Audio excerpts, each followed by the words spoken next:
आज institute of Indian engineering Congress जो engineering के क्षेत्र में रिसर्च से लेके तमाम वो इनोवेटिव जो कदम हैं और अपने विचार हैं उसको उस पर काम करने वाली एक संस्था है। उसकी 38वीं कॉन्फ्रेंस आज जबलपुर में आयोजित की गई है। उसी में भाग लेने के लिए मैं आज जबलपुर आया हूँ और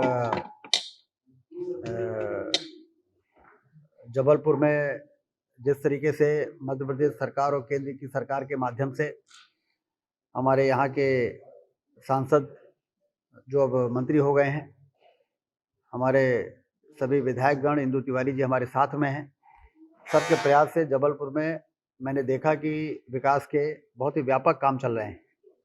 चाहे 7 किलोमीटर का फ्लाईओवर हो, चाहे दमोह नाका वाला फ्लाईओवर हो, चाहे जबलपुर के चारों तरफ रिंग रोड हो, लगभग 5,000 करोड़ की योजना पर काम चलना ये बहुत ही बड़ी उपलब्धि है। ये मोदी जी की सरकार जो पूरे देश में इंफ्रास्ट्रक्चर के क्षेत्र में बहुत ऐतिहासिक काम कर रही है। जबलपुर भी इस मामले में पीछे नहीं है। जबलपुर हमारे महाकौशल और क्षेत्र का एक ऐसा स्थान है जिसे हम संस्कारधानी भी कहते हैं।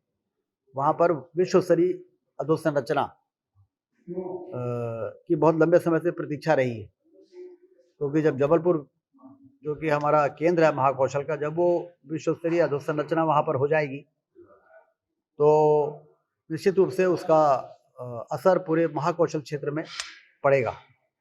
इसलिए जैसा कि आप जानते हैं कि भारतीय जनता पार्टी की सरकार लगातार प्रदेश के विकास में, देश के विकास में काम कर रही है। चूँकि इंफ्रास्ट्रक्चर हो, इरिगेशन हो, बिजली हो, जिससे हमारी आर्थिक गतिविधियां बढ़ती हैं, वो इंजीनियरिंग से जुड़ा हुआ क्षेत्र है। तो ये भी एक अच्छा संयोग है कि इंजीनियरिंग से जुड़ा हुआ कॉन्फ्रेंस आज जबलपुर में आयोजित हुआ है और सभी पदाधिकारी, राठौर जी और हमारे जो प्रदेश के हैं, सब लोगों ने मुझे यहाँ पर आमंत्रित किया है। आज मैं उनके कॉन्फ्रेंस में शामिल होऊंगा, उनकी गतिविधियों को देखूंगा, समझूंगा और किस तरीके से और मध्य प्रदेश के विकास में इनके संस्था के योगदान को सुनिश्चित किया जा सकेगा, वो भी हम लोग उस पर विचार करेंगे। लोकसभा की बहुत ही ज़बरदस्त तैयारी है, क्योंकि पूरा देश मोदी जी को तीसरी बार प्रधानमंत्री बनाने के लिए खुद ही तैयार खड़ा है।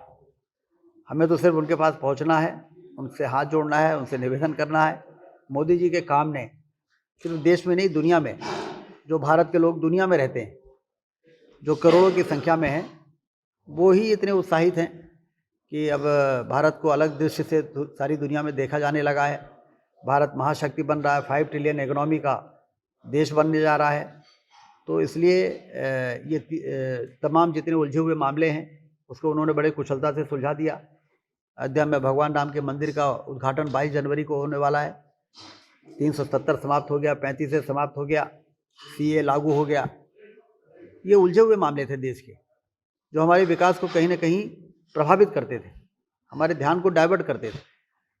उसको सुलझाने के बाद अब देश सिर्फ विकास, विकास और विकास की दिशा में तेजी के साथ आगे और अपने लक्ष्य को प्राप्त कर सके, इसके लिए तीसरी बार मोदी जी को प्रधानमंत्री बनाने के लिए मध्य प्रदेश में 29 में से 29 सीटें भारतीय जनता पार्टी जीतने जा रही है।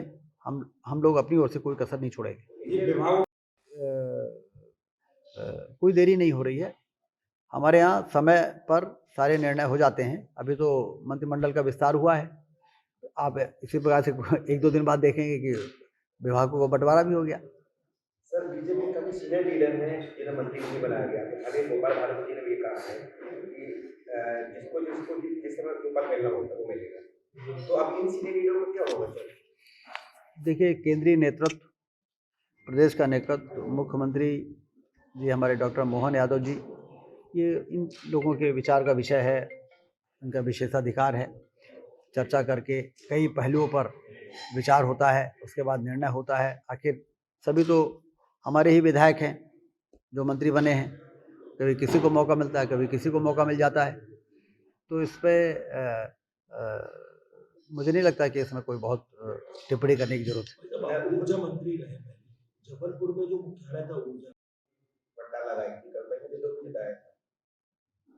अब उसकी मुझे जानकारी नहीं है क्योंकि उधर मेरा जाना नहीं हुआ है, लेकिन कोई भी ऐसी सड़क नहीं है जिसको किसी न किसी योजना से बेहतर नहीं बनाया गया है। कहीं भी आपको गड्ढे वाली सड़क नहीं मिलेगी। भाई साहब बिंद में आप हैं, बिंद में आपने बहुत विकास किया, तो जबलपुर में भी आपको फोकस रहेगा? जबलपुर में कम विकास नहीं हुआ है। मैं तो देख रहा हूँ, मैं तो बिंद में जब बहुत तेजी से हो गया, हाँ, बोलते हैं। बिंद थोड़ा ज़्यादा पीछे था।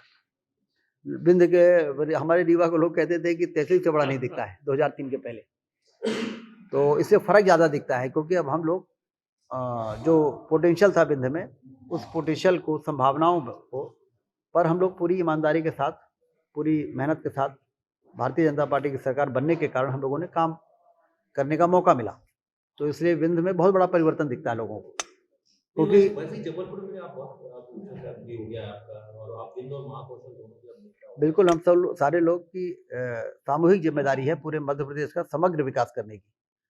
तो उसमें जबलपुर जैसी, मैंने आपके वार्ता के शुरुआत में ही जबलपुर के विकास की चर्चा से ही हमने शुरू किया, क्योंकि कभी-कभी जब हम चर्चा नहीं करते हैं तो बहुत बड़ा काम करने के बाद भी वो चर्चा में नहीं आता है। एक मेट्रो ट्रेन का विषय चल रहा था, जो 3 चुनाव से ही मुख्यमंत्री जी घोषणा करते थे, लेकिन कुछ जबलपुर में कुछ मिल नहीं पाता, सिर्फ भोपाल और इंदौर ही मिल गया। नहीं, उसकी फीजिबिलिटी स्टडी के बाद इस प्रकार के बड़े प्रोजेक्ट्स जो हैं कितना फीजिबल है, इसको भी देखना पड़ता है।